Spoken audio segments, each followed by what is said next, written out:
Hello and welcome. Today I am joined by three of my friends to discuss a rather timely issue, but to discuss it in a way that maybe steps back from it a bit and thinks about some of the deeper principial issues that underlie it. So I'm joined by Stephen Wedgeworth, Associate Pastor at Faith Reformed Presbyterian in Vancouver, and Miles Smith, Visiting Assistant Professor at Hillsdale College, and Susannah Black, the Senior Editor of Davenant Press and an editor at Plough and Breaking Ground. The question we're going to be considering is the matter of the vote and voting.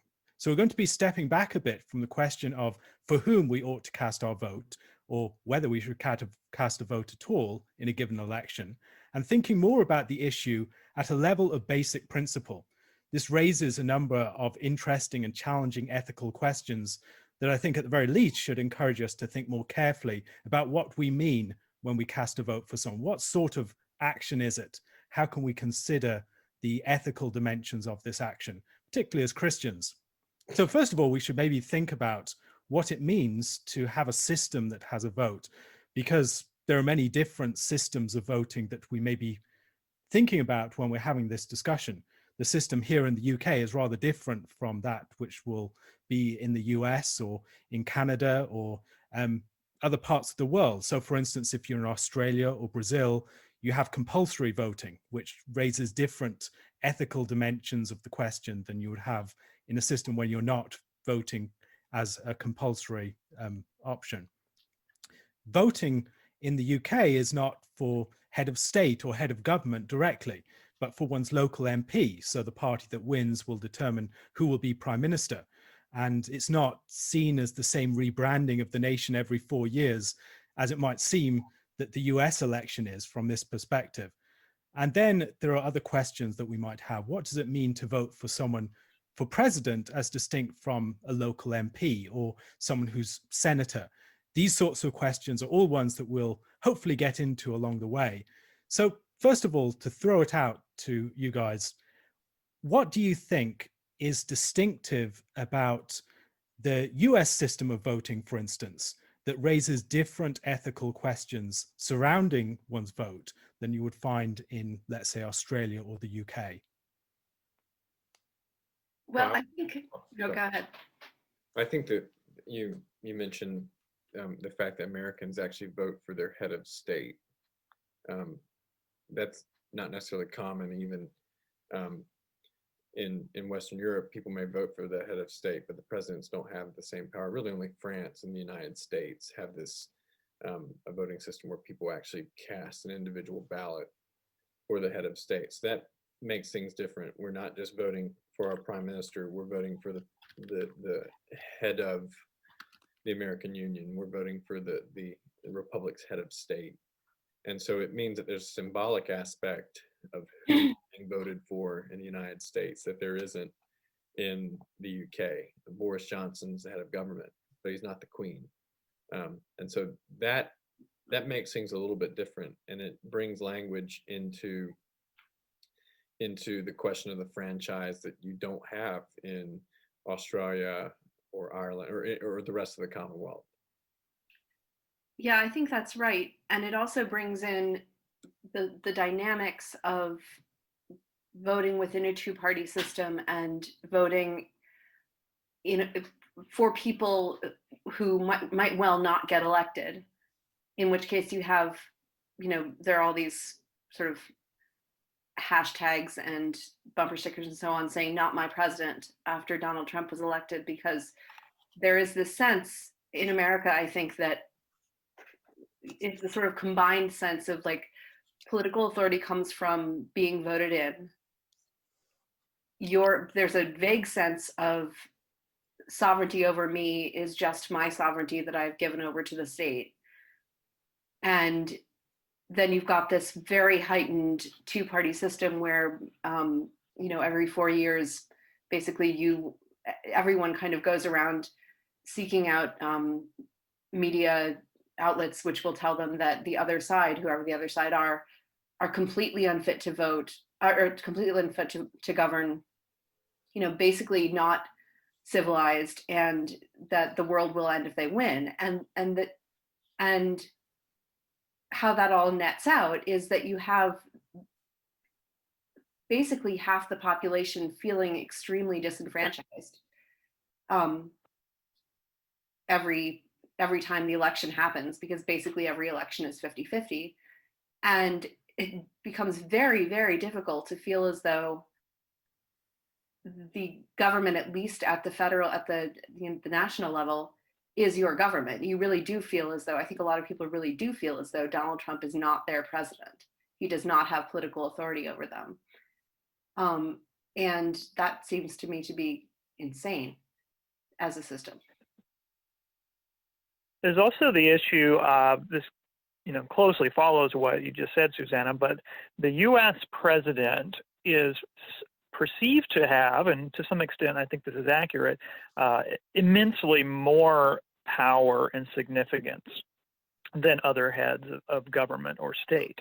And you can look at this from purely a sort of the legacy of post-World War II, the leader of the free world, or you can put your various sort of quasi-religious perspective, God's man for America, who many people think of as, God's special nation, or if you're more a more sort of left-wing, he's a symbol of sort of negative or unhealthy power that nevertheless sort of has global significance.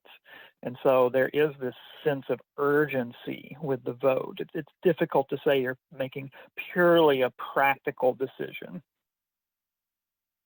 One of the questions that I think comes up at this point is what the purpose of a system of voting, or democracy more generally, what purpose does it aim to achieve? And two terms that can often be raised in this context are representation and legitimacy. Having a democratic system is supposed to lead to representative government, and then having a democratic system and avoiding all forms of corruption, etc., provides for legitimacy. It gives a mandate to people to govern. And yet those terms, it seems to me, have a bit more, there are questions that could be raised about that. I mean, we can say, I think the Queen is representative as a head of state, but she's not voted for. You don't need a system of voting to render her representative. She's representative on other grounds.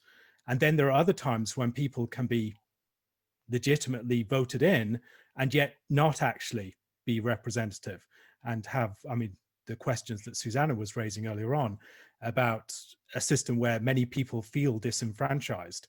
And then there are questions around the term representation, particularly in the current context, where many people use it in maybe an identity politics inflected sense, where it's very much your particular part of the demographic that needs to be represented. You need to have a visible manifestation of your particular group in positions of power. And then for others, it can be seen in terms of policy or some other form of representation.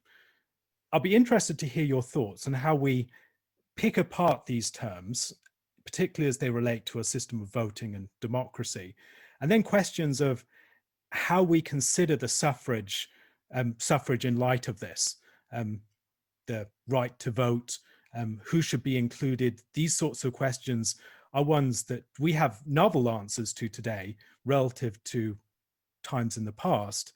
And we don't often think about those the positions that we have taken. We think that they're self-evident. What are some of the considerations that have led to our current position?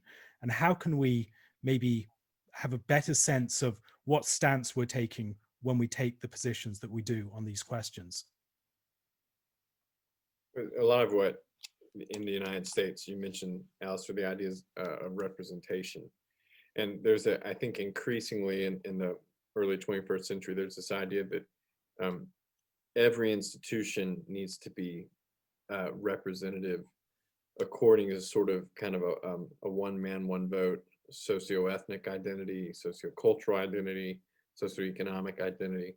And there's some value in that. The problem is, of course, with a president, with a unitary president, he can't properly be representative. And I think this is maybe one of the fundamental mistakes people make about the U.S. president, he's not supposed to be representative. He's supposed to be the chief executive of the United States. And we've, because of the nature of American republicanism in the 20th century, we've really created kind of a lot of trappings around the presidency that don't look very Republican. We are desperately trying, I think, to treat the president as a monarch without properly knowing what that means. I think it's a great example is to compare Air Force One to Queen's Flight.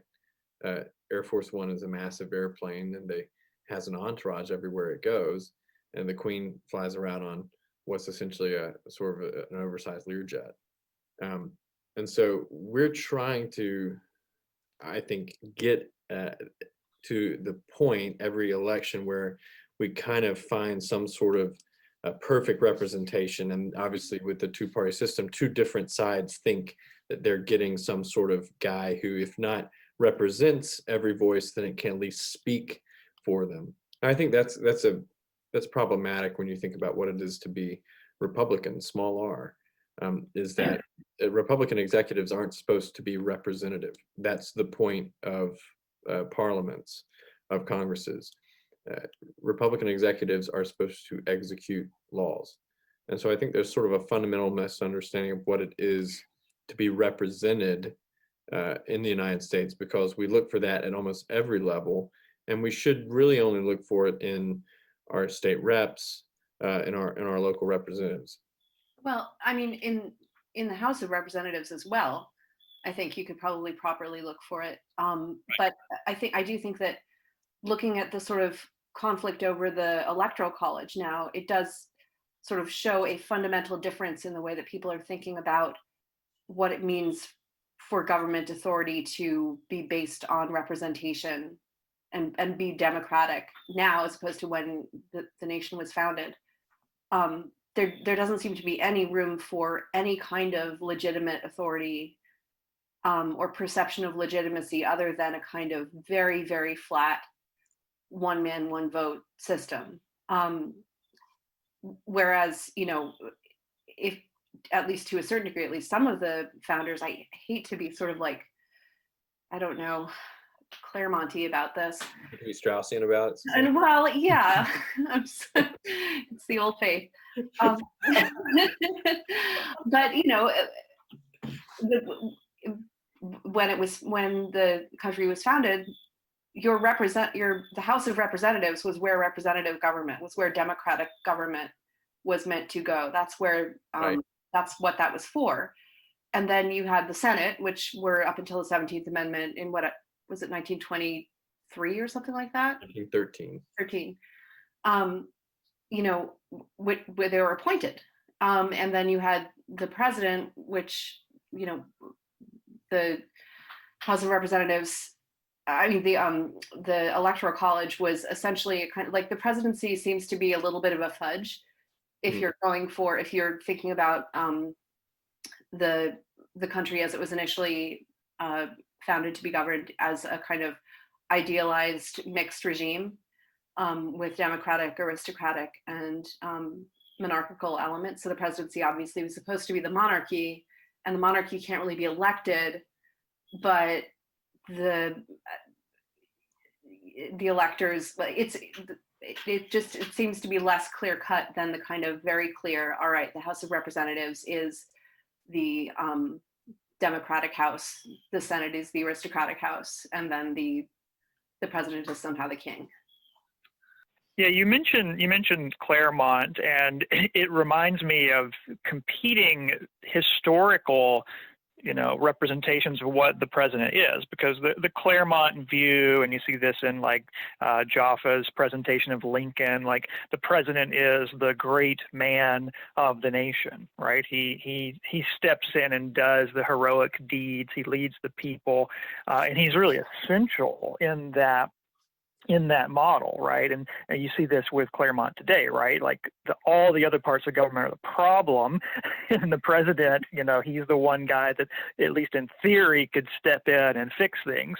But then there's the other view, and this one I remember from when I was reading Viscount James Bryce. He talks about, historically, great men have not ascended to the presidency, that's actually the minority of presidents, and that many presidents are quite unremarkable, and they were simply good at parliamentary proceedings, or they were good at being heads over corporations, and they just were convenient. They were able to hold that place, and I think you see both kinds of characters in the history of America, and at different periods of history, different sort of segments of the population favor one approach or the other. That question of what a president stands for, I think is a good one to lead into a further question, which is, what is the difference between voting for a person, voting for a policy, for instance, a particular proposition, or voting for parties as coalitional entities, or maybe a particular representative of a party like a local MP in a UK general election? For instance, you mentioned the president as a sort of great man character. The president can be seen as a symbol. Has a sort of pulpit from which he can speak to the nation as a persuader. And he's also an example in certain respects, in some understandings of what the president stands for. And I think all of that probably shapes how the act of voting for such a person will be conceived. How can we maybe think through some of the differences between these different objects or persons or groups that we're voting for? How does that shape our understanding of the ethics of voting more generally? It seems that a lot of when we really get down to actually casting a vote, and perhaps this is a weakness in the American system, is that you're voting for really one of two broad coalitions. That's what every person is a part of. Obviously, the Westminster system gives you more variety, maybe not so much more, but more variety. And every time you vote in the United States, you have a name in front of you, but you also know that person's sort of partisan affiliation. That would lead you to think that the parties in the United States are actually strong. And I think that's maybe one of the big mistakes, is that parties in the United States are not particularly strong ideologically, and they're not as institutionally strong as we tend to think. In 2015, 2016, a person who never had a significant history with the Republican Party in Donald Trump effectively takes over the party apparatus. And so you're left kind of asking, are we actually voting for parties? That seems to be what a lot of people believe, especially when it comes down to the presidential elections. People aren't always in love with the candidate, but they vote based on this idea that this person will bring this group's coalition and that coalition's ideas into power. So that's essentially why they vote. Yeah, it's both, right? There's the party and the man, or the person, and there's a bit of a trade-off with every combination, because Trump was not a Republican in his history. He actually, his policies, what he really promoted when he was campaigning, were issues that had not been major Republican points leading up to that. But once he got elected, he did accommodate a lot of Republican interests, right? They sort of negotiated a new balance. And so they did a little border stuff, but nothing close to what Trump was promising he would do. And then they couldn't get the health care figured out, so nothing happened. And then the tax proposal was not overly nationalist or populist. It was very much a typical, Republican kind of model.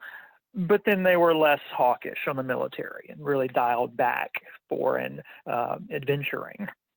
So with the Trump example, you can see there were shades of both. He was breaking the categories, but then he also did kind of accommodate some of them as well. One of the ways that I've kind of thought about this over the last couple of days, especially, is I got into this conversation on Twitter with my boss, actually, one of my bosses, Peter Mommsen, who's the editor-in-chief of Plow. And he was talking about, he's an Anabaptist, and he was kind of in this but discussion with a fellow Anabaptist, another member of the church community, the Bruderhof, that they are both part of, about what it means to vote and whether voting is ethical. Obviously, like a lot of Anabaptists just won't vote because they, on their account of it, when you vote for someone, you're authorizing them. That's the sort of way that they think of it. You're authorizing them to do whatever it is that they do in the course of carrying out their governmental activities. And one of those things is going to be killing people. And, Anabaptists don't think that you can ever do that as a Christian. And so there are a huge number of Anabaptists, including Bruderhof members, who just won't vote at all because of that, which becomes tricky in the case of Bruderhof communities in Australia.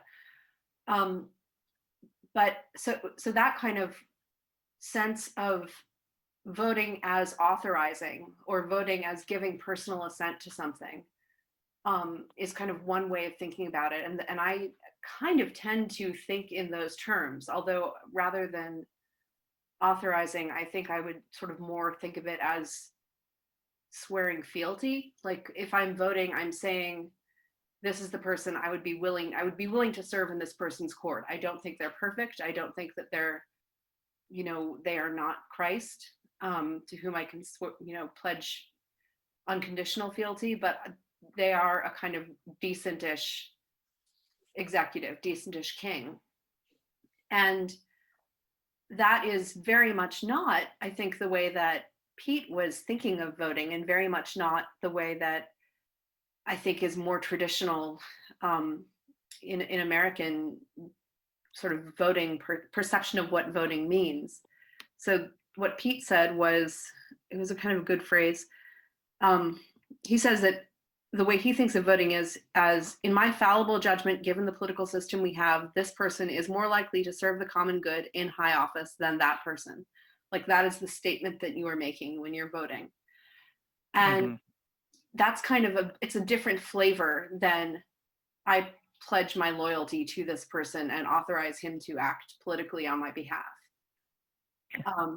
But the pledging loyalty, I don't know that can hold up, right? Because you're going to have to, very just literally speaking, in America, you're going to have to be loyal to whoever wins, right? They in fact are the head of your state, and you can't just say, no, I'm not going to do whatever they enact without facing the consequences. So like there's that level you're going to have to be loyal. But then you could flip it and you could say, well, would you be willing to work for someone who you didn't vote for, right? So imagine you get called to work for President Trump on some department board and you didn't vote for him, but for some reason now he's asking you to be a part of his group that makes policy.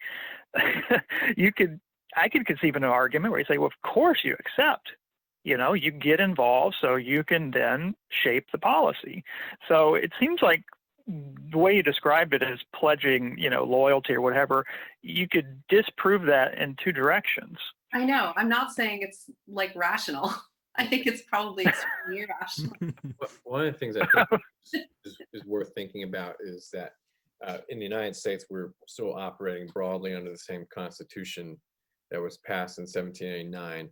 And I think scale and the number of people voting and the scale of what's being voted for has changed, and we haven't kind of necessarily updated how we think of these. I think a great example is how much what type of proximity you had to elected officials. In 1789, every single representative represented about 30,000 people.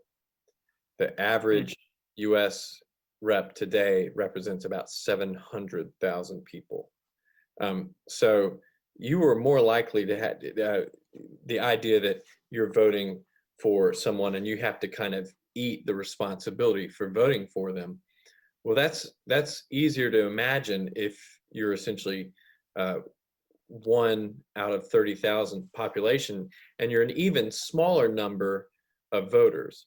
In 1832, when the Reform Act is passed in Britain, it enfranchised, this is the Reform Act, there's going to be another one in 1867, it enfranchises 13% of the men. That's the reformed franchise. Beforehand, it had been about 2.5%. So your space has changed vis-a-vis the person who's electing you. The US president in 1830 is president of a republic that has 12 million people in it. And so I think we have changed so much, we haven't kind of updated how we perceive citizenship. What do you take on responsibility for in 2020 compared to what you take on responsibility for in 1820 are probably pretty different. And we don't talk about that.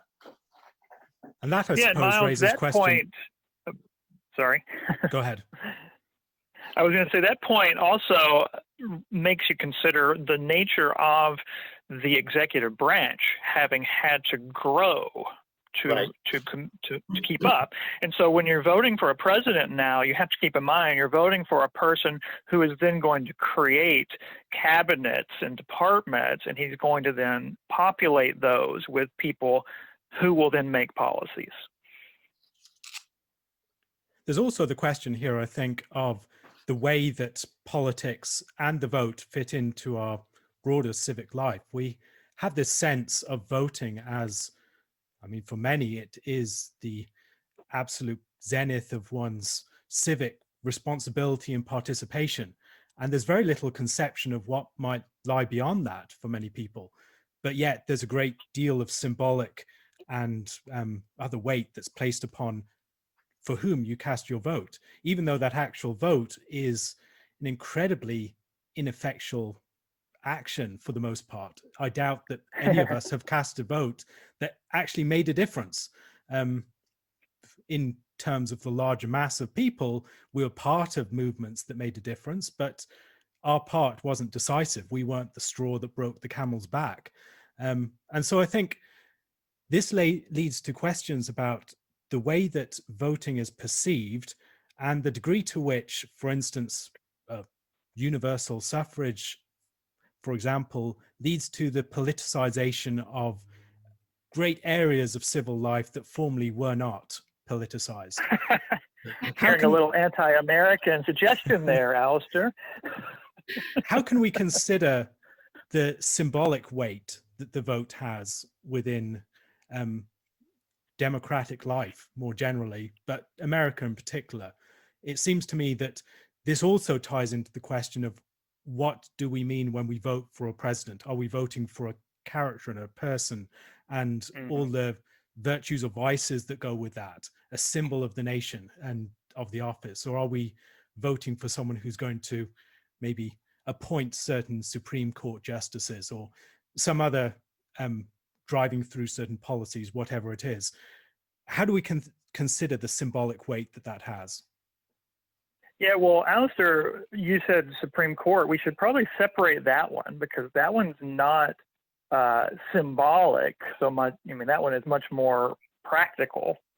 But the symbolic side is huge, and I've really felt it now having left America. I actually left the country after Trump was elected, so not because of that, but I did. I'm living in Canada now, and it is striking that the way people think about politics and even civic identity, it is very different. So we just had Canadian Thanksgiving. They just call it Thanksgiving here, but Canadian Thanksgiving. And so I asked some of the people there, what do you guys tell? What stories do you tell for Thanksgiving? What's the ritual here? And they don't really have much, right? If you're a Christian who's really wants to make the most of it, then you get your Bible out and you talk about God and how He's blessed your family and maybe your church community, things like that. But they don't have Plymouth Rock. They don't have the Pilgrims and the Indians and Squanto putting the corn in the dirt. Like, they don't tell sort of like, what do you mean, Daddy, what do you mean by this service? Like, they don't have that in their Thanksgiving, at least not the communities here in British Columbia. And that was kind of just a big reminder of like, wow, America, for whatever we can say about it, good or bad, there is still like a sacred national character or narrative.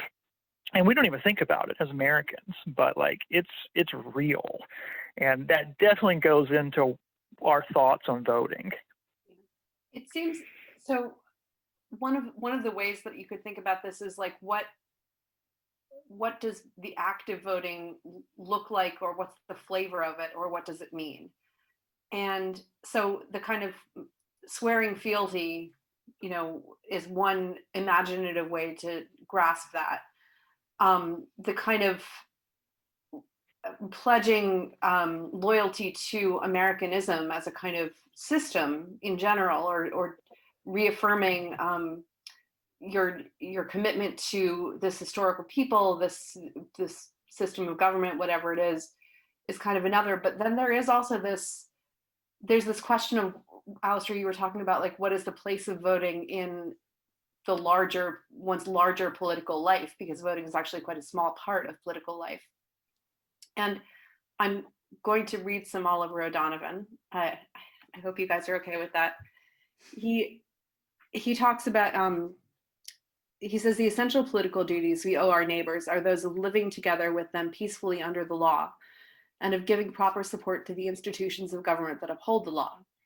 It is very unglamorous and very necessary. To this essential basis, a democratic polity has added the specific responsibility of voting in elections.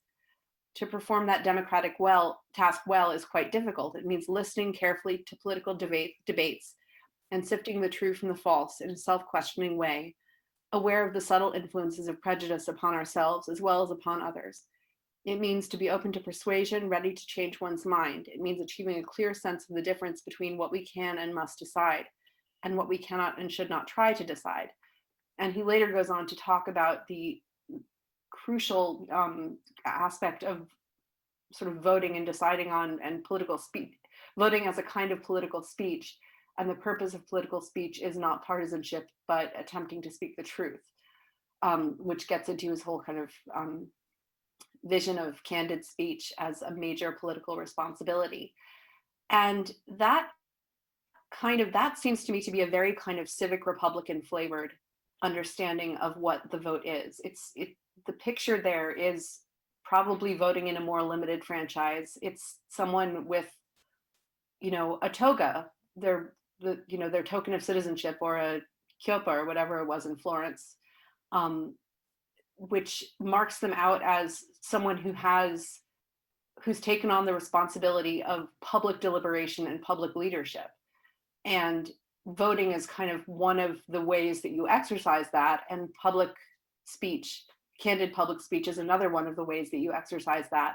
But it's a much less partisan and a much less mass and sort of vision of what voting is.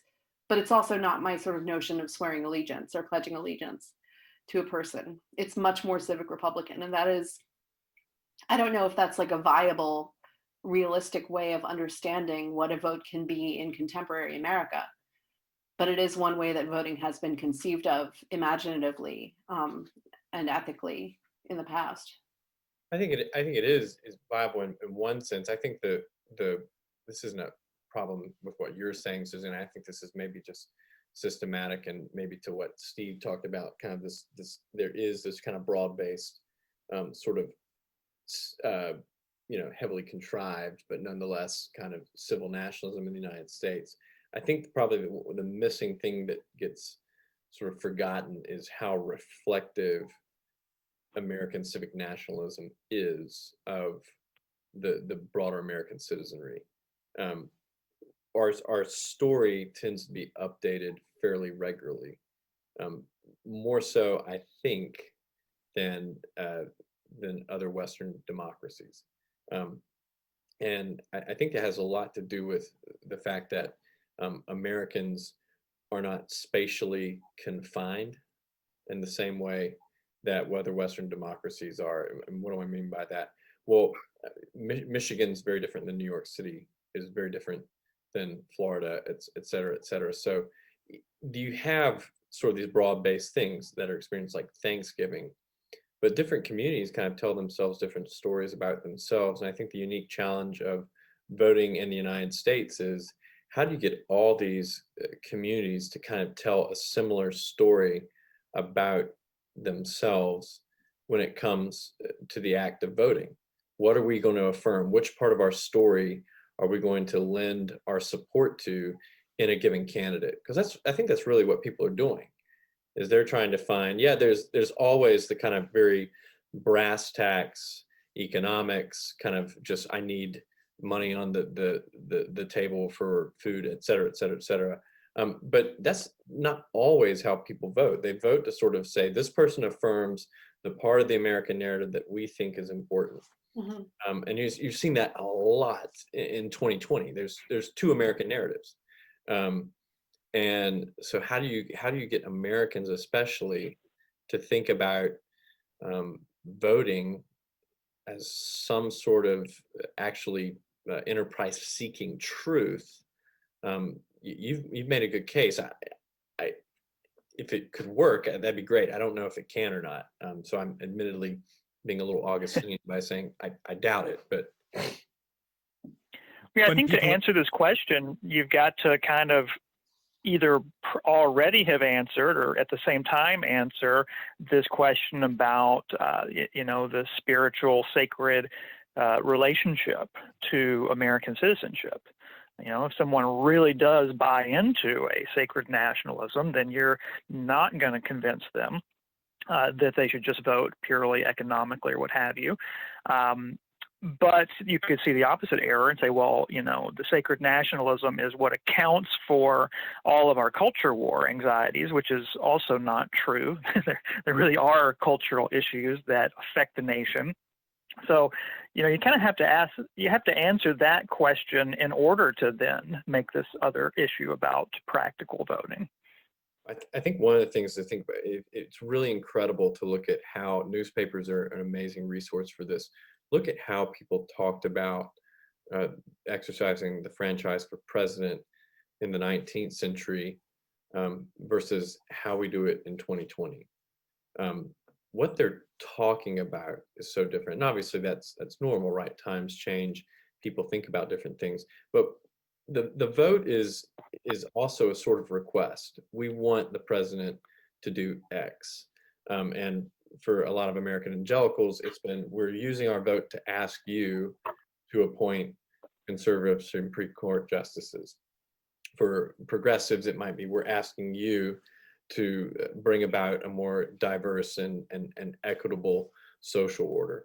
So the idea of the franchise as a request is something that even before about 1880 or something, Americans wouldn't have recognized. So how is it that someone who, an office that is really not meant to be anything other than executive, has become a sort of an aspect of Republican Bonapartism? We're actually treating the president a little bit like an emperor. Mm-hmm. And is that healthy or not? Well, I don't know if it really matters at this point. It's what's happened. But is there any way to change kind of people's expectation on what they're asking for presidents when they cast a ballot? Because I think that's a lot of what's going on. Yeah, but is he an emperor? You know, you could ask that question. He maybe wasn't supposed to be an emperor, but has he in fact become that sort of a character? Because Alistair mentioned the Supreme Court, and as we know, you know, the Supreme Court for the last decade, you know, it's sort of been a 5-4 decision about extremely important and practical issues, even issues that run right into First Amendment level freedoms. And so we're all highly aware of the stakes. You know, the person that can appoint those justices could practically affect our rights to worship. When we're thinking about voting, I think there's also the question of whether you are voting for the common good, whether you're voting for your particular interests or the interests of your particular region or town or profession, whatever it is. How do you relate those different things together? Because it seems to me there's a deep sense of affront from many people when you vote for a candidate that they see as not representing them, but that candidate may actually be representing your own interests. Can you vote for someone that does represent your personal stake or your interests, even if that leading to someone else feeling disenfranchised? I'm thinking about this particularly in the context of questions of race, which have often been the ones that have activated this sense of the vote as a violation of someone else's stake in the society. Yeah, I mean, to be normative here a little bit, I don't think, it seems to me that if you are going to vote as an expression of your interest, you shouldn't be voting, because to make any kind of because any political action ethically done has to be for the common good. And if you're voting for your own interest, or if you are taking political action for your own interest as opposed to for the common good, that's the definition of corruption. That said, I think it's unthinkable now to not think of voting as being something that you are supposed to do in your own interest, because we have this kind of almost Mandevillian sense of what we should be doing when we vote. Like, ambition must be made to counteract ambition. Everyone should go for their own good, and the democratic process, much like the market, will sort out everyone's self-interested actions or votes into what is best for everyone. I don't think there's any reason to think that happens. And I think that even if it were the case that each race represented a different interest, which doesn't seem to me to be obvious at all, it just seems to me that political action qua political action cannot properly and ethically be action in your own interest. It has to be action that you believe to be, at least, for the sake of the common good. And you have a conception of the common good without sharing certain metaphysical or ethical commitments. No. Right.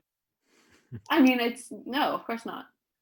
So that said, if you know that everyone, that not everyone shares your ethical or metaphysical commitments, the only thing to do is vote or take whatever kind of political action that you can on behalf of those ethical or metaphysical commitments which you believe to reflect reality, whether or not other people share them.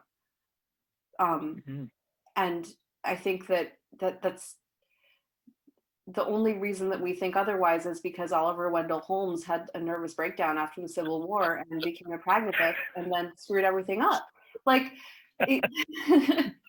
pragmatism is completely bonkers as a way, and this kind of democratic pragmatism that Holmes and Dewey and Peirce and everyone kind of bought into fully, where you're kind of trying to discern the direction of history or the perception of the like doing your best with, I don't know, it just, sorry, I'm like ranting a little bit because I'm also reading about Oliver Wendell Holmes, who is such a terrible person. I mean, I just don't think that we should like allow our minds and politics to be structured by that kind of post-Civil War pragmatism anymore. And I think your question, Stephen, reflects that. I think one thing that worth. Sorry, Steve, go ahead. No, you go ahead. I was going to say something that might change this conversation.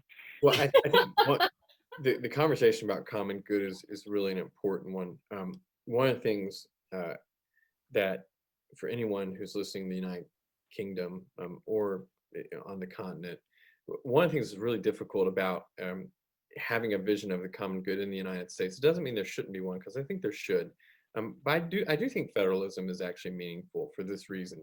The entire United Kingdom is the size of the landmass of Colorado.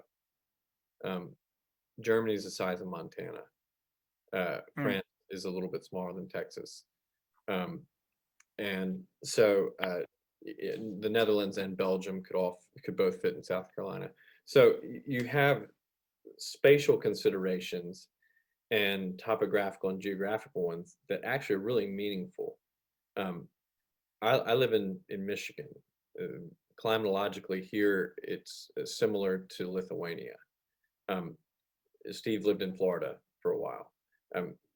Just because of where people live and the communities that are oriented around geography, topography, whatever, there is so much diversity of need in the United States that when you think about what is a common good, you almost would have to narrow it down to things that are predicated on something like metaphysical considerations first. That would almost be necessarily a first place to start, precisely because I'm going to have on my very narrow day-to-day reality of what is common good, I'm going to have a really different take on what that looks like than someone from New Mexico. So properly, I think what it is to actually have a vision of the common good in the United States has to start in things other than mere materiality, because you will probably never be able to have a unified vision of common good if that's what you predicate common good on. I think that's really important. I think, for instance, the population of Denmark is about smaller than the population of Greater Los Angeles, and the area of Greater Los Angeles is greater than the size of Denmark.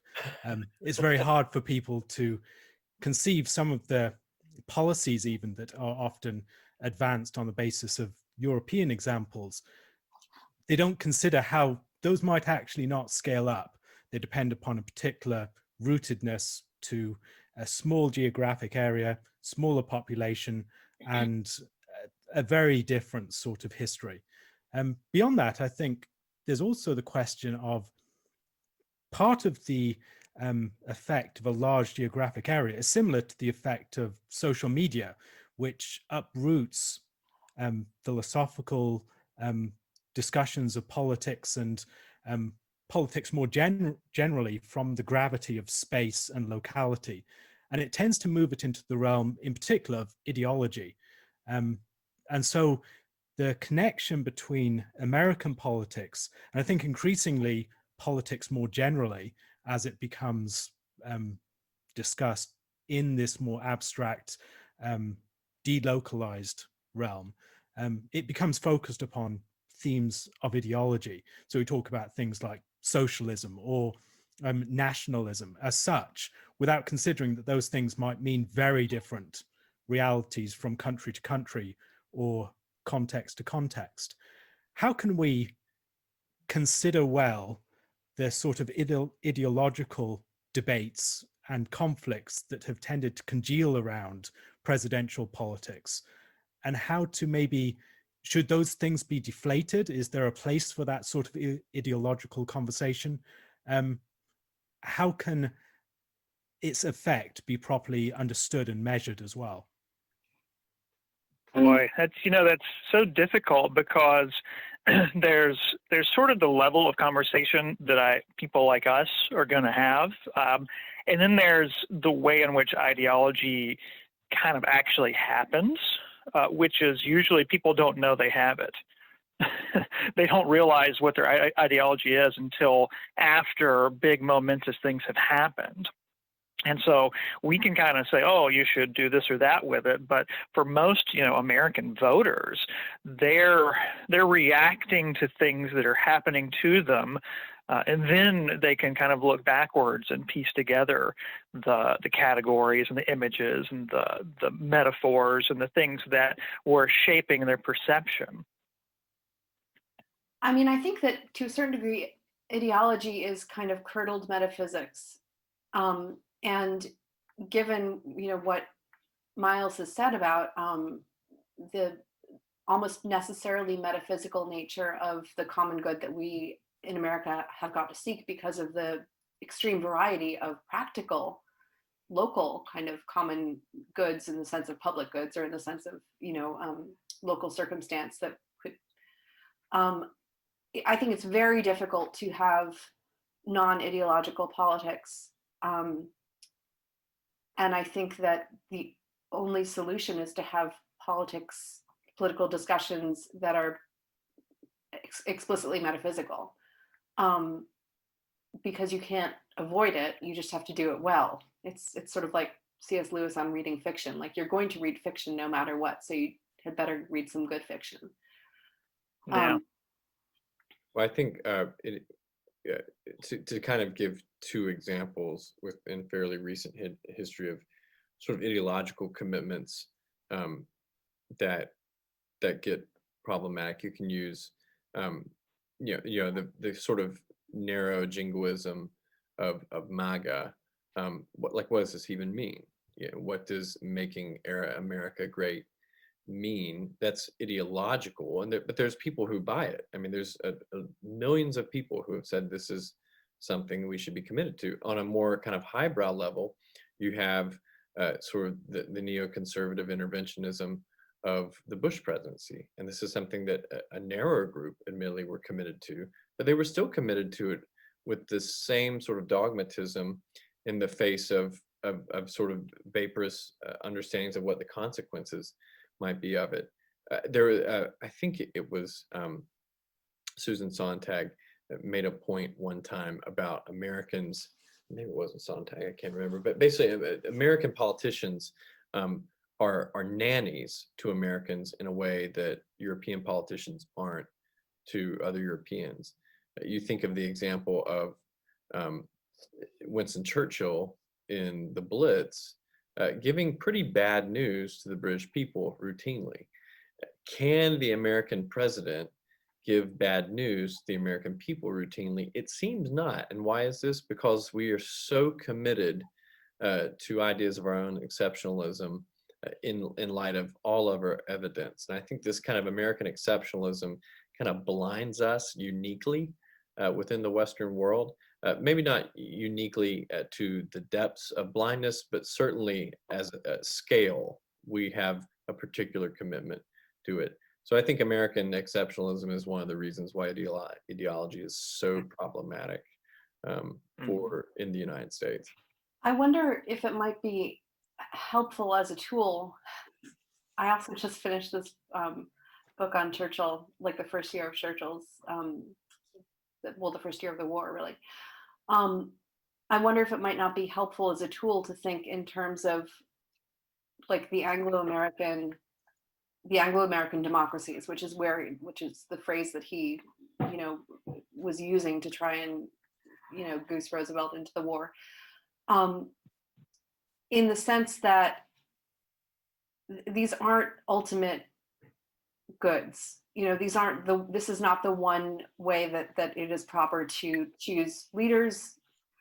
It's not, voting is not the one way to ensure or get recognized political representation or legitimate government. But okay, here's O'Donovan again. The defense of Western democracy must, it seems, be even more modest than the most modest defense current amongst apologists. Perhaps it may take some such form as this: modes of representation cannot be chosen in a vacuum. They're dependent on the conditions of society and on the forms of spontaneous representation that arise unbidden. In a society that has lost most of its traditional representative forms to the unstable and shifting relations built on individualism and technology, but which can count on economic wealth, good communications, and general literacy, there's not a serious alternative to the ballot box. Attempts to revive lost forms of loyalty are liable to be ersatz and morally hollow. We had better secure ourselves against the temptations they present by setting a high procedural threshold for movement of spontaneous popular identity, and this electoral democracy provides. It's very sort of ad hoc, and what he sees electoral democracy as being, it's like, this is what we've got. We kind of all woke up in Anglo-American democracies. And that is what is recognized more or less, even as completely insane as the every 4 years ritual of deciding that the other half of the country are psychopaths who should not be trusted with the government of, a soda stand, but I don't know, soda shop. It's still what we've got, and it's what is sort of recognized as the source of, or at least a ritual of legitimation. And it provides what he calls this kind of like channel for the change of I forget what his phrase was, popular, the change. It's almost a general will thing, but not in a totalizing Rousseauian way. Yeah, well, I think that idea of a general will is really important. I mean, we have this tendency, telemedia will, anytime something bad happens, we will say that, well, people don't deserve this. Well, a lot of times they do, right? I mean, the Americans aren't particularly, moral paradigms any more than any other Western democracy. I think George Bernard Shaw's famous quote, "Democracy is a device that ensures we will be governed no better than we deserve." And I think that's one of the reasons why we go through the charade, right? We would rather sort of have our own problems be those of our creation, because we're that convinced of our need for agency. I don't know whether that's uniquely American, but it's certainly amplified in American political rhetoric. It seems like from what we've been saying, big ideas, right? We're worried about ideology, but it's here. We have to deal with it. And the voting realities that we have, it seems like just maybe putting some distinctions between, okay, these are ideologies that whether we like them or not, they still can work in our system, right? There's still room for them and they make sense. And then these are ideologies which really do kind of destroy the whole thing, or will slowly eat it out and hollow it out to where there's nothing there. As Christians giving commentary, maybe just starting something as basic as that, and then saying what practical political actions can be taken to maintain a healthy arrangement and to at least slow down a destructive arrangement can we take? I think one aspect of American, particularly American, I think, political rhetoric is that of emergency. You can think maybe of the Flight 93 election, Michael Anton's expression. The idea that there is a disaster on the way if you do not take emergency action. And that action is one that places you at the points you have to pull the lever, the trolley has to be diverted to a different rail. It may run over a couple of people on the way, but it will save the multitude that was going to hit in the other direction. You are the one that's responsible for this. You're the one that's been given the ability to pull that lever. How much should that frame the way that people think of the act of voting, the choice between the lesser of two evils? And along with that, the question of how much should effectiveness be a criteria for voting, as opposed to maybe voting for third parties or abstaining? Well, I don't want to criticize my erstwhile colleagues, Ryan, because it was powerful at the time. I think a lot of people really bought it. My initial question is just how many Flight 93 elections are there? It seems like we're told every one of these is a Flight 93 election. And so how many Flight 93s are out there in the sky? Just the other thing I think is worth mentioning is that, Alistair, you mentioned the idea of abstention. Americans, we're not very comfortable with it. And usually because there's an entire American sort of moral and political dialectic about a duty to vote.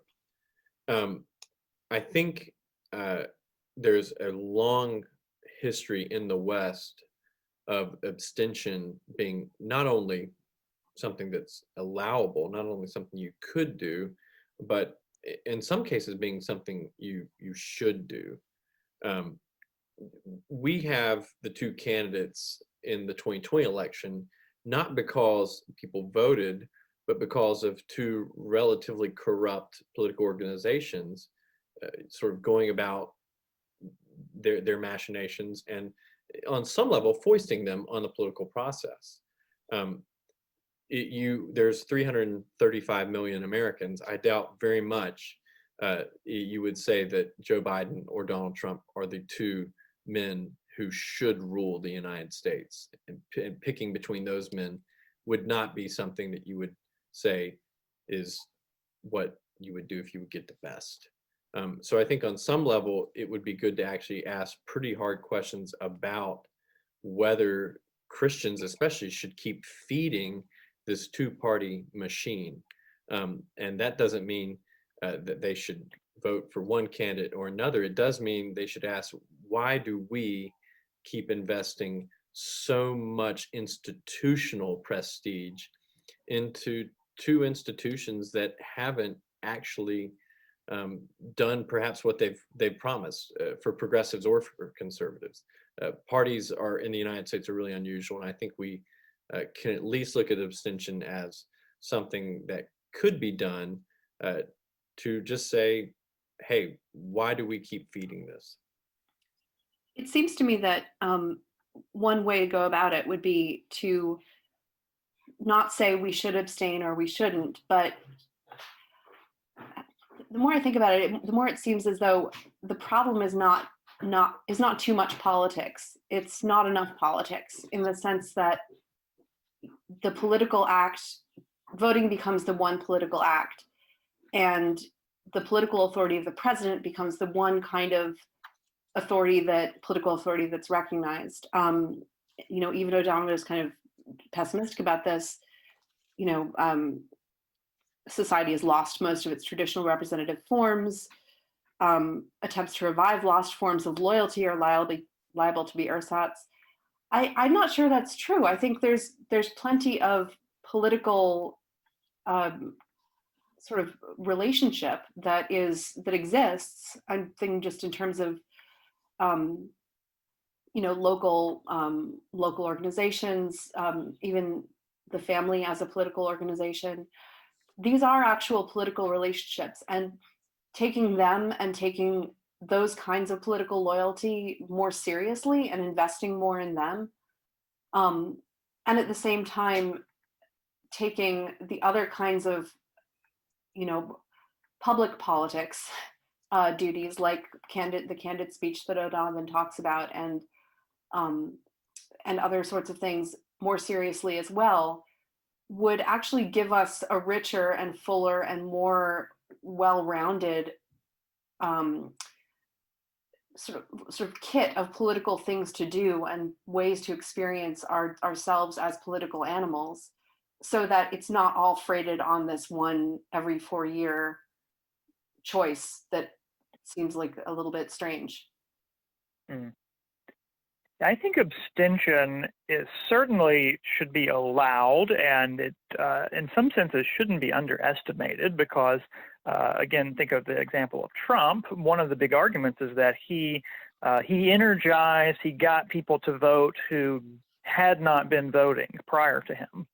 And that argument only works, it only has power if there were people that weren't voting, and we were aware of that, and we see the abstention or the not voting as potentially significant.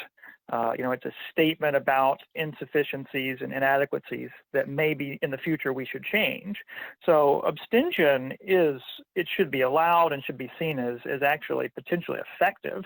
But I want to give one statement in the opposite direction. Maybe this is a little bit of public penance on my part. The last cycle, I wrote a little article for Mere Orthodoxy, against basically not, saying why I wouldn't vote for Trump. And I said, now's the time to really do a third party thing. And, nothing came of it. It was largely inaccurate in its predictions, and very few people were persuaded by my suggestions. And by the way. Well, thank you.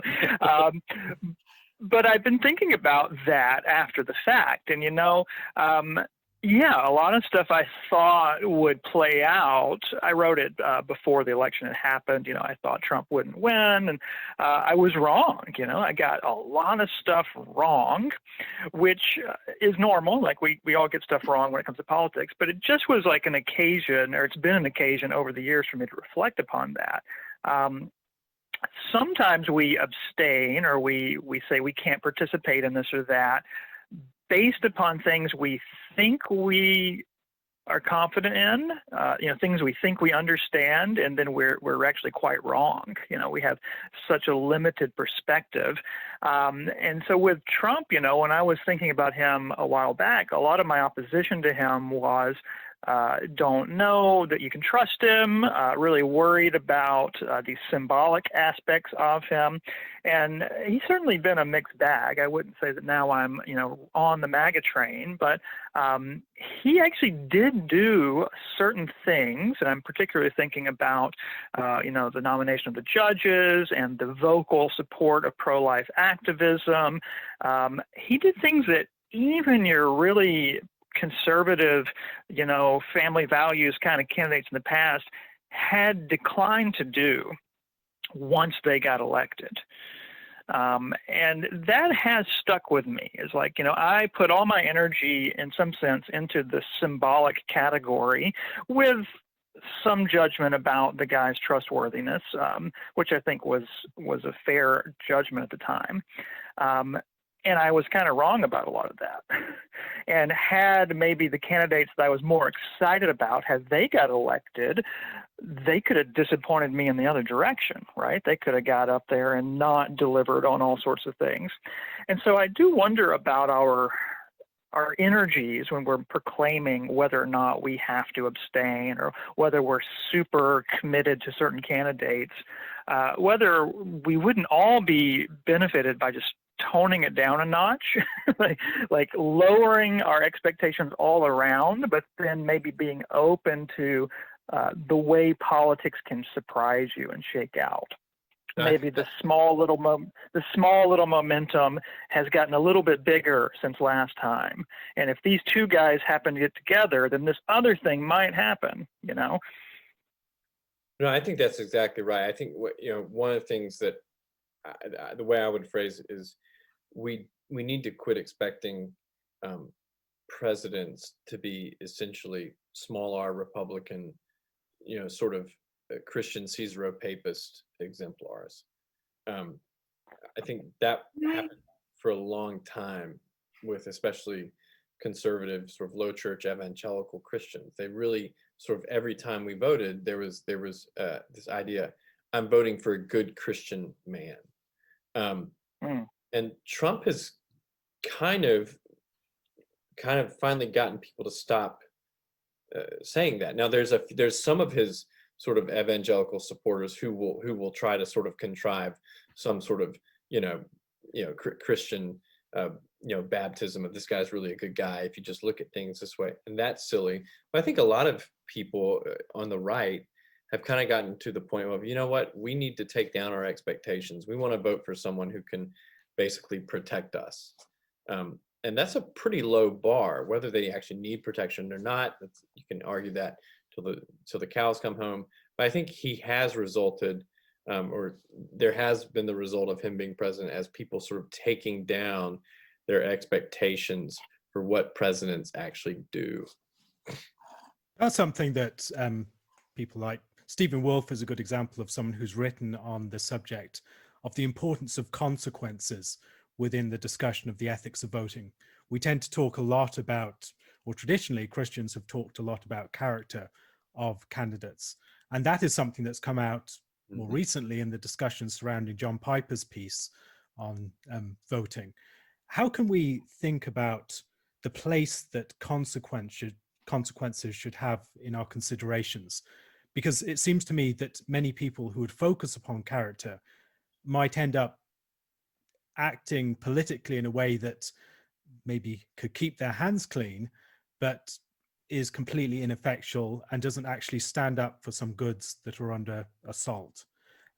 How can we think about the place that consequences should have, some of the ways in which that consequentialist approach might be a danger, and some ways in which we can overstate the importance of character or maybe understate it? Yeah, the character argument, I think, is one. John Piper just made it, but it's one that has been made on and off over the years.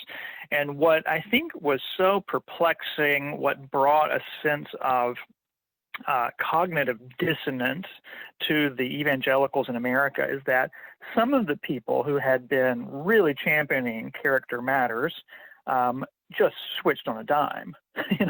They just dropped that argument entirely and moved to the consequential position.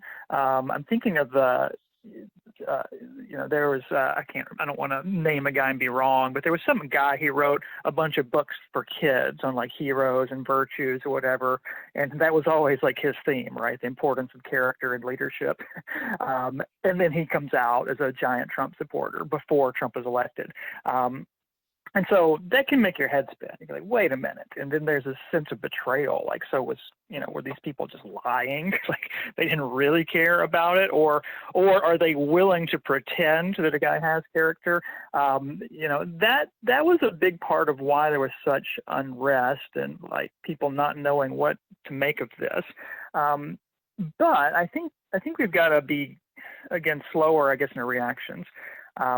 It can't be just about character to the exclusion of the political consequences. I think we can say that. If a guy is a super nice, honest, angelic guy, and then he gets totally manipulated and turned around and forced to do other people's agendas because he's so nice, then he's not a good politician. You don't want him in the room making decisions.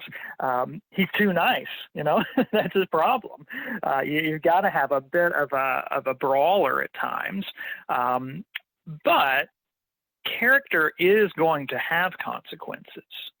The way that someone makes a decision, especially in a crisis, a real crisis, a pandemic or a flood or a war, many times that's going to come back to his baseline character. And so I think we need to take both commitments seriously and then try to make, the best decision we can at the time. Well, I do think it's important to sort of remember that niceness is not virtue, and niceness can actually be a lack of virtue. Yeah.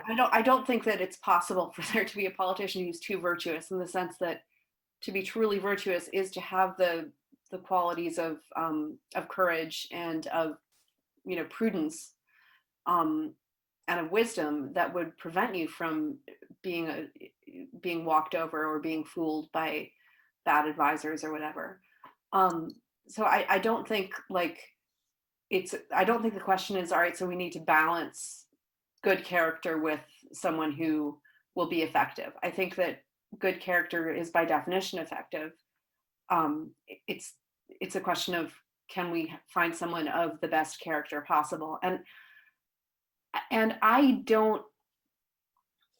think my instinct is that this is not a sort of wanting to keep my hands clean thing. This is a kind of perfectionism, or a kind of bent-up, abdication of political responsibility. I actually do think that to a certain degree, voting for Trump or having someone in the office who just is not virtuous at all, and knowing that you kind of helped put him there, does bad things to you and to the country. I don't know whether who would be worse, who would have been worse, which is why I'm very happy to have voted third party. But I don't think that it's a question of balancing character with effectiveness. One of the things that we do, here we have the students read Polycraticus, which is this middle 12th century political treatise written by John of Salisbury.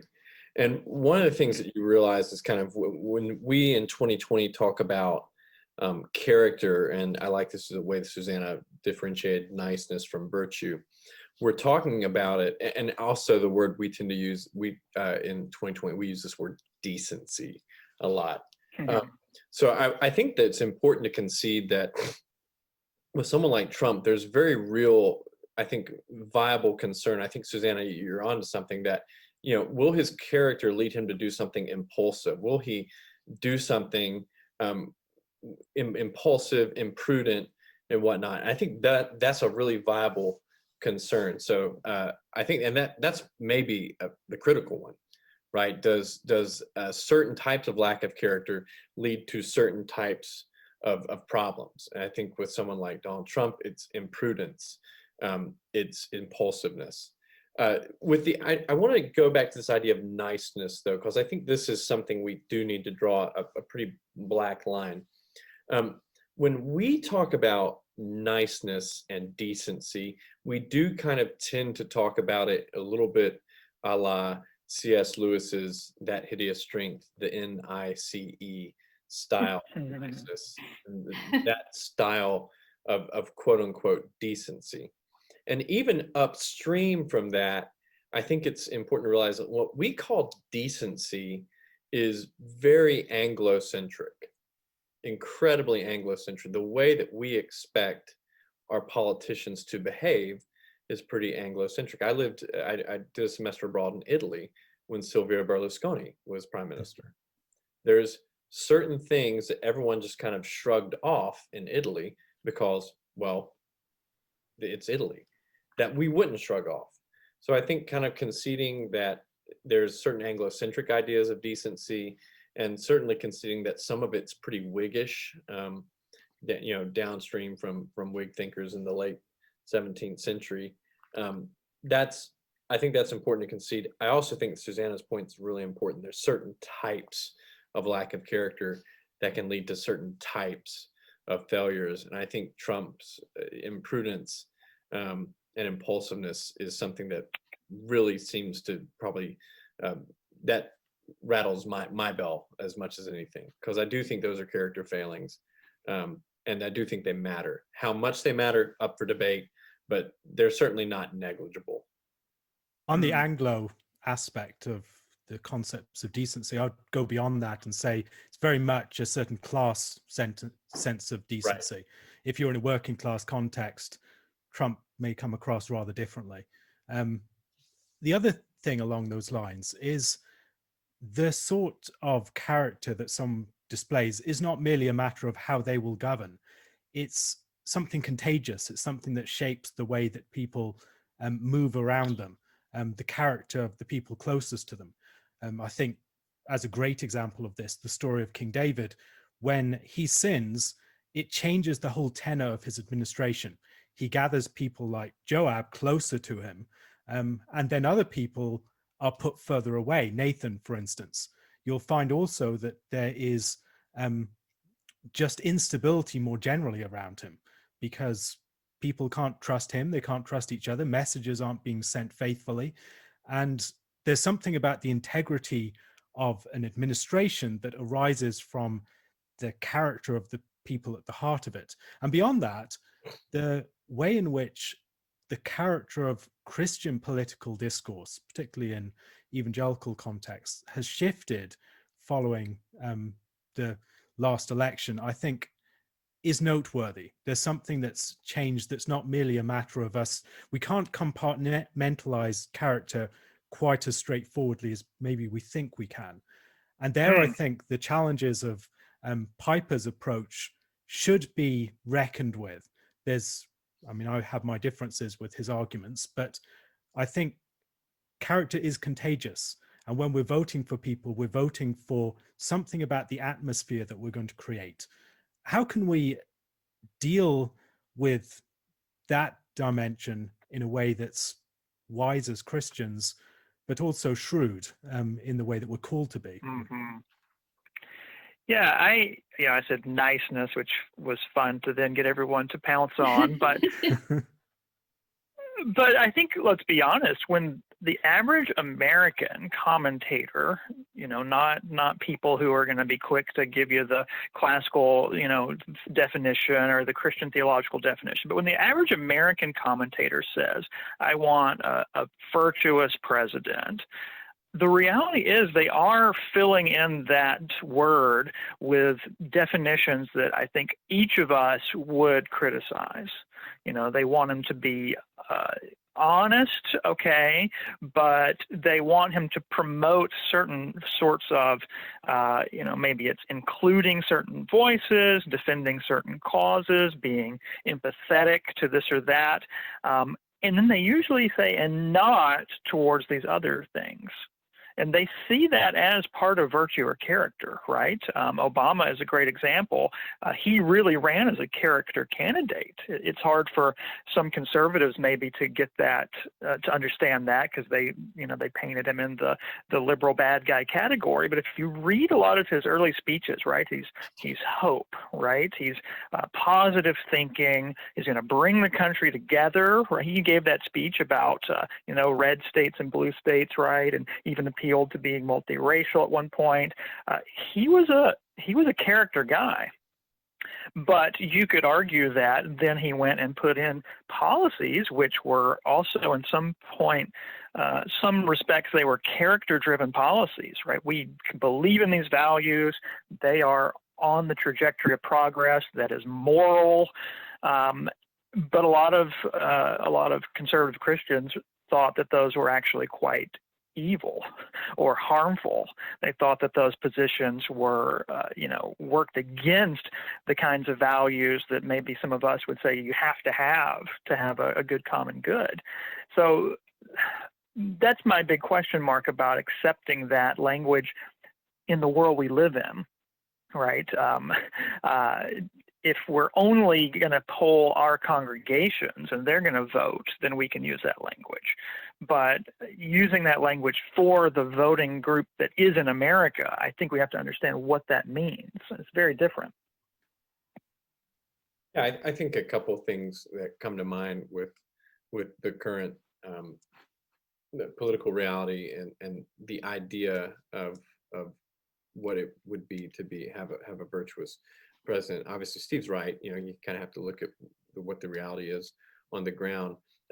Yeah, I think of I office across the hall from one of our classicists who's an Army vet, and he's not a particularly political guy, but just passingly noted that the number of 19-year-old American kids getting killed on the backside of a desert is down, and so a lot of vets look at Trump and no matter what he says, no matter how disgusting he is, guess what? He's a good guy because he's just dispositionally, or they would say he's a good guy because he's dispositionally bothered by the idea of 21-year-old American kids getting blown up in the desert. That's something I don't think a lot of us think about. I'm not a vet. But that idea of virtue, as in just kind of that protective idea, is I think what especially Trump has made a lot of progress in the American public with. That kind of almost Godfather idea. Whether it's good or bad, I think it remains to be seen. It's we're too close to probably make that judgment.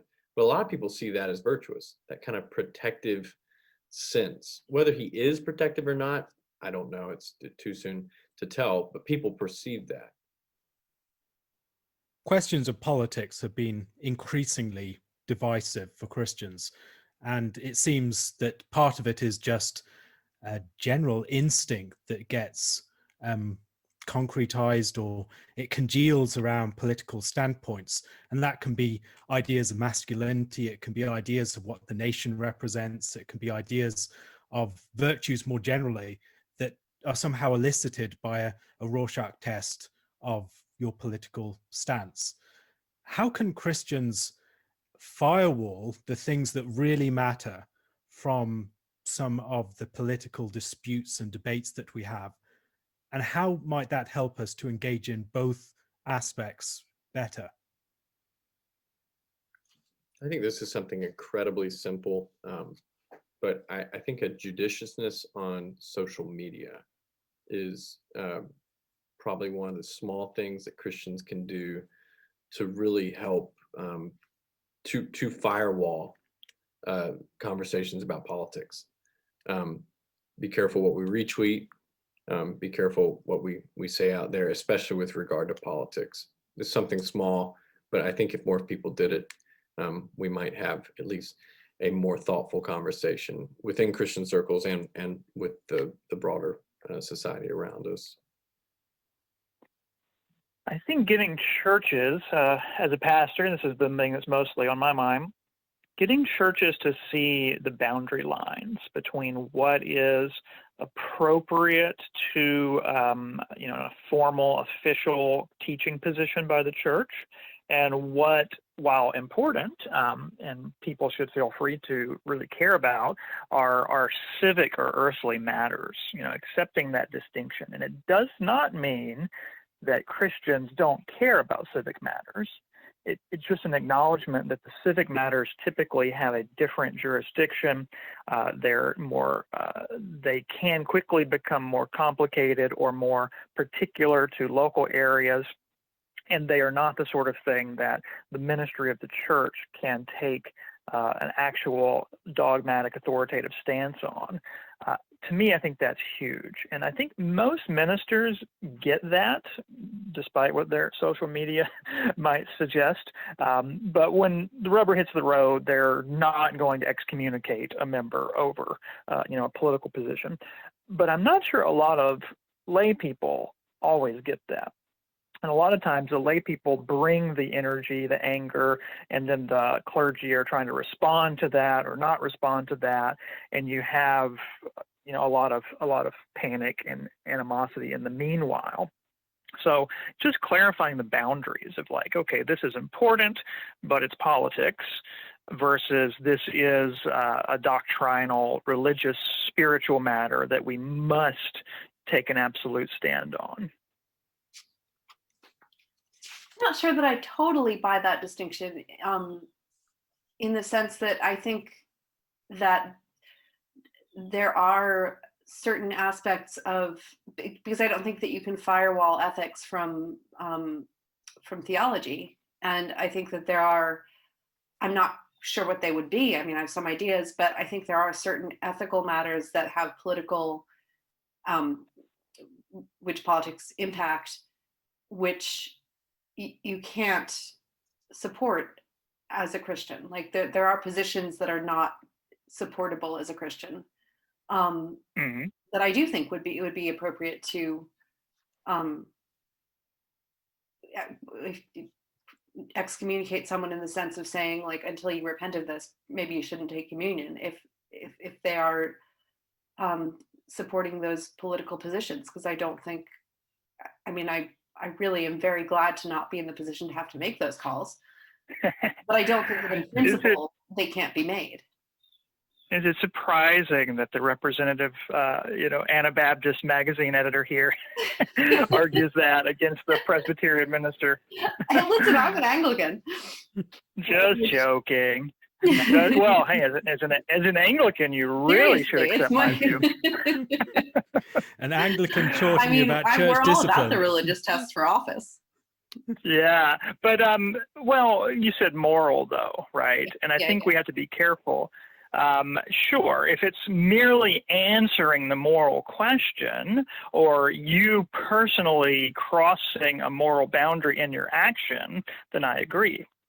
But when we're talking about certain matters of public policy or law that are moving into more contingent situations, that's where we have to make the difference. And I would be willing to grant that occasionally you have a live issue on the table being debated politically that is of that first order moral thing, but I think they are far less normal. They're much rarer than we commonly admit. And even issues that in our mind are super obvious today would not have been so obvious to our Christian forefathers even 100 years ago. And so we just have to be very careful about that. Have we moved from the natural law into the particular applications of human law, and how far have we moved in that direction?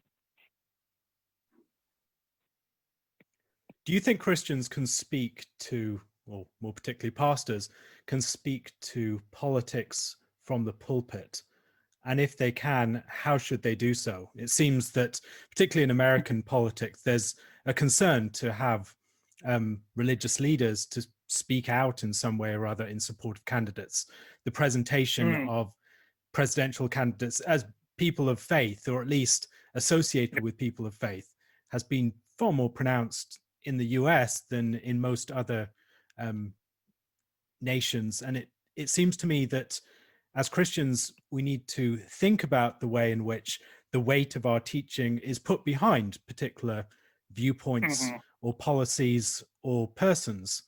How are we supposed to think about that? What sort of theological tools might we have to hand to help us?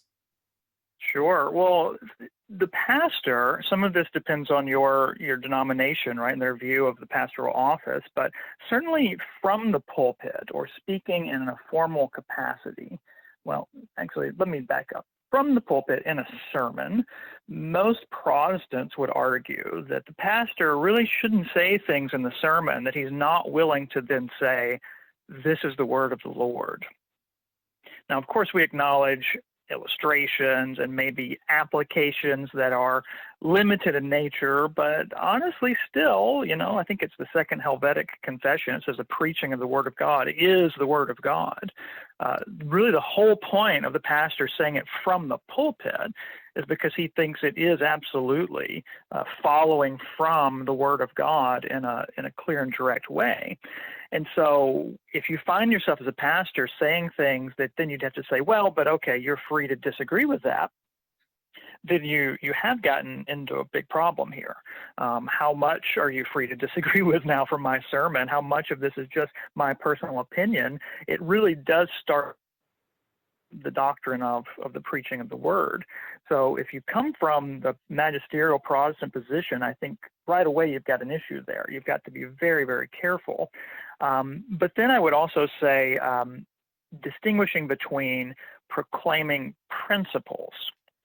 The Lord says this, thou shalt not kill, or love thy neighbor. You can say that with extreme confidence. But then deciding whether or not a particular law is a consistent application of that principle is different. And then saying whether or not a candidate can be reliably expected to follow these principles in a certain way, that's even more difficult. And so I would say no endorsing of candidates. I think that's entirely inappropriate. Very limited speaking on concrete laws or policies. They would have to really touch the principal issue in a very clear way. And I would say very, very, very careful about what I would say from the pulpit in a sermon. I think that's exactly right. One of the things that Steve mentioned, the Protestant tradition, Protestants take declarations from the pulpit really seriously. The reason why we're careful about politics isn't because we don't think it could be authoritative from the pulpit. It's precisely because we think it could be. So you better be careful about what you say, because if you put it to the right, people should be careful, because if you say certain things, it is the very word of God in some ways. I think it's instructive for Protestants because it's on this side of 100 years ago that an actual monarch was getting in a spat with an archbishop over whether that archbishop was going to preach a sermon. People forget that Edward VIII didn't abdicate because he thought the archbishop disagreed with him. He knew that Archbishop Lang disagreed with him. What Lang was willing to do, though, was to say, I'm going to make a statement about the king being divorced in a sermon if you don't abdicate. And so people understood, right, that him saying that publicly from the seat either at St. Paul's or at Canterbury would have carried a certain sort of weight. And this is, would everybody believed it? No, but people still understood as late as 1936, this carries weight. He's going to make a political statement from the pulpit, not just privately, not just to the Privy Council, from the pulpit. And so when the Archbishop starts saying things from the pulpit about the king potentially marrying a divorcee, this is something that's going to be nuclear. And it's probably why the abdication happens on the timeline it happens.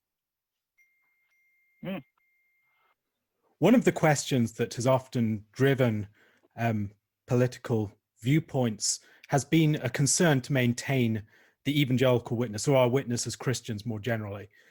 How can we navigate that particular question in a context where the impact upon the evangelical witness, the perception of what Christians, evangelicals in particular, stand for, has shifted so much in the public eye in the last few years? Is that something that should factor into our political judgments? And if so, how? I think so. Yeah, this was a topic that I mentioned in my Mere Orthodoxy essay. I warned that evangelicals sort of voting for Trump in a big public way would destroy their witness. And what I meant by witness was, the degree to which unsympathetic people in the political realm believed that the evangelicals were being honest and were actually promoting certain values. And I think in some ways that was right. I think the evangelicals did ruin their witness in that sense. It's very difficult to imagine them being persuasive to a non-sympathetic audience. But on the flip side, you could say, given everything else that's happened since then, is that very significant for the U.S. politics? Does that really matter?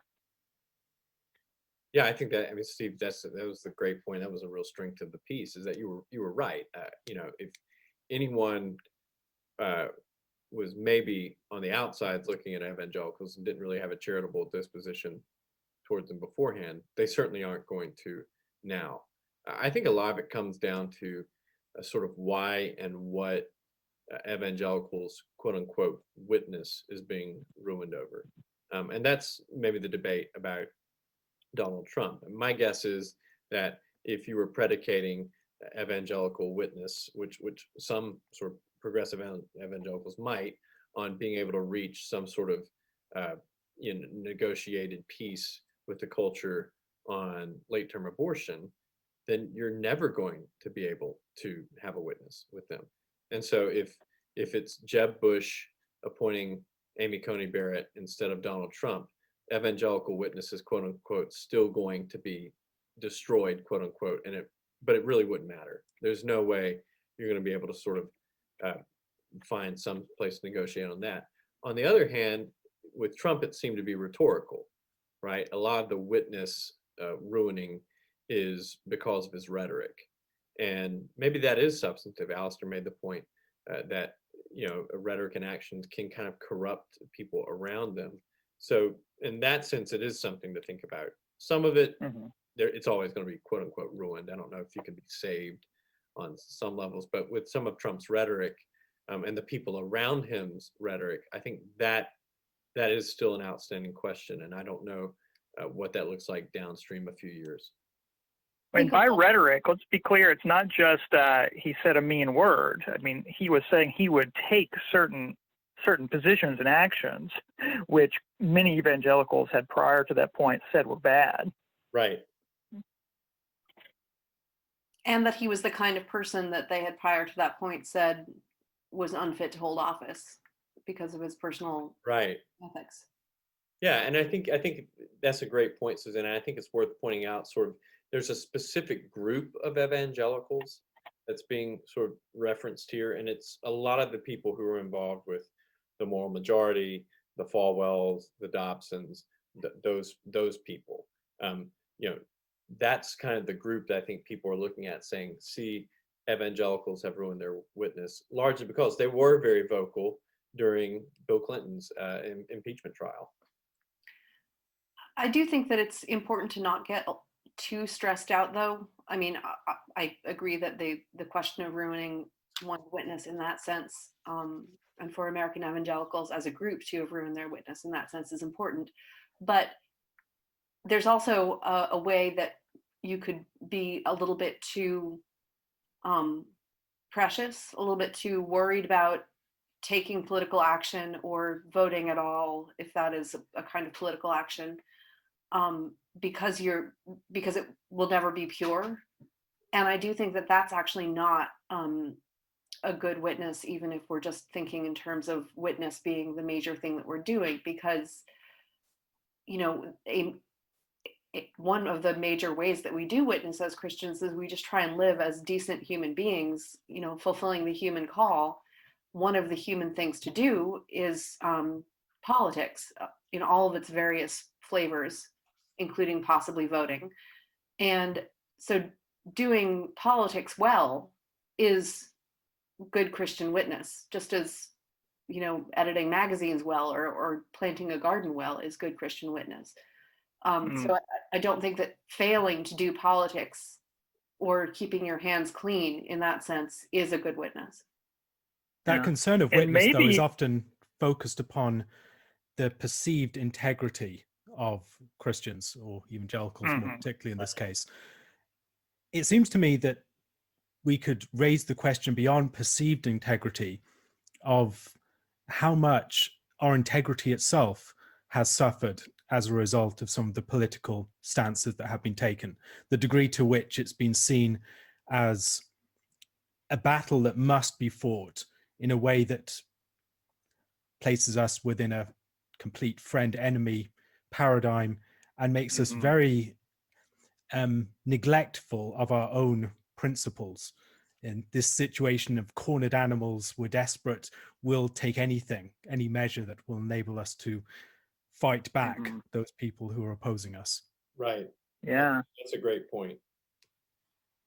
And maybe some of the people that were spokespersons for Christian witness, evangelical witness, maybe they needed to be discredited, right? Maybe this will be God's providential humbling of the proud and making wise out of the fools. You know, some people, it was a charade. It wasn't real. There was no depth there. And so let's just know it. Let's know the truth. But then there are others who, you know, perhaps they did vote for Trump, or maybe they didn't. They were very vocal against him. But the way in which they made their case was still consistent with their purported values. And you can tell that over time.